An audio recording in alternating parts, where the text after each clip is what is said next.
Ezequiel, capítulo 1. No 30º ano, no 5º dia do 4º mês, estando eu no meio dos exilados, junto ao rio Quebar, os céus se abriram e eu tive visões de Deus. No 5º dia do referido mês, no 5º ano de cativeiro do rei Joaquim, a palavra do Senhor veio expressamente a Ezequiel, filho de Buzi, o sacerdote, na terra dos caldeus, junto ao rio Quebar. Ali a mão do Senhor esteve sobre ele. Olhei, e eis que do norte vinha um vento tempestuoso e uma grande nuvem envolta em fogo e rodeada de resplendor. E no meio disso havia uma coisa como metal brilhante, que saía do meio do fogo. Do meio disso saía algo semelhante a 4 seres viventes, cuja aparência era esta, e tinham a semelhança de ser humano. Cada um tinha 4 rostos e 4 asas. As suas pernas eram retas, e a planta dos pés era como a de um bezerro e brilhavam como bronze polido. Debaixo das asas, nos 4 lados, tinham mãos humanas. Assim, todos os 4 seres viventes tinham rostos e asas. As asas se uniam uma à outra. Eles não se viravam quando se moviam, cada um andava para a sua frente. Quanto à forma de seus rostos, cada um tinha um rosto de ser humano. Do lado direito, os 4 tinham rosto de leão, ou do lado esquerdo, rosto de boi, e os 4 também tinham rosto de águia. Assim eram os seus rostos. Suas asas se abriam para cima. Cada ser vivente tinha 2 asas, unidas cada uma à do outro, com as outras 2 asas eles cobriam o corpo. Cada um andava para a sua frente. Para onde o espírito queria ir, eles iam ou não se viravam quando se moviam. O aspecto dos seres viventes era como carvão em brasa, à semelhança de tochas.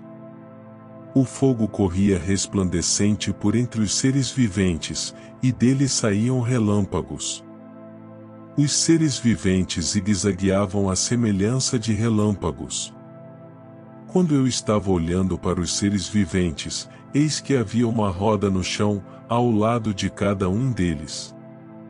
O aspecto das rodas e a sua estrutura eram brilhantes como o berilo.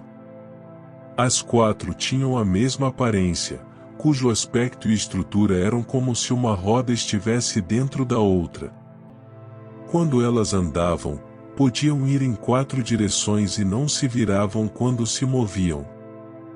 Os aros dessas rodas eram altos e metiam medo, e, nas 4 rodas, os aros estavam cheios de olhos ao redor. Quando os seres viventes se moviam, as rodas se moviam ao lado deles. Quando eles se elevavam do chão, também as rodas se elevavam.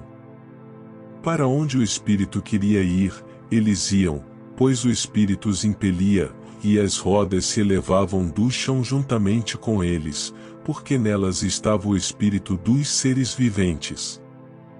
Quando os seres viventes se moviam, as rodas se moviam, quando eles paravam, as rodas paravam, e, quando eles se elevavam do chão, as rodas também se elevavam com eles, porque o espírito dos seres viventes estava nas rodas.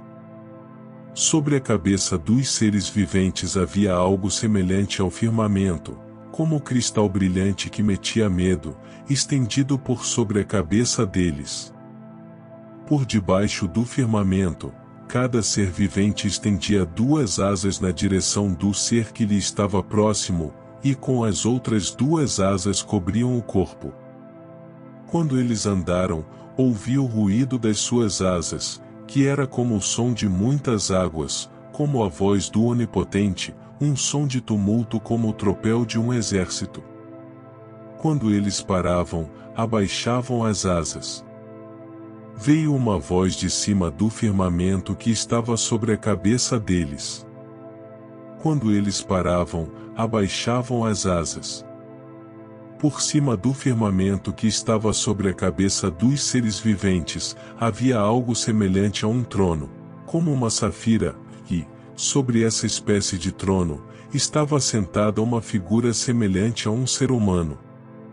Vi que essa figura era como metal brilhante, como um fogo ao redor dela, desde a sua cintura e daí para cima, e desde a sua cintura e daí para baixo. Vi que essa figura era como fogo e havia um resplendor ao redor dela. Como o aspecto do arco que aparece nas nuvens em dia de chuva, assim era o resplendor ao redor. Esta era a aparência da glória do Senhor. Ao ver isto, caí com o rosto em terra e ouvi a voz de quem falava: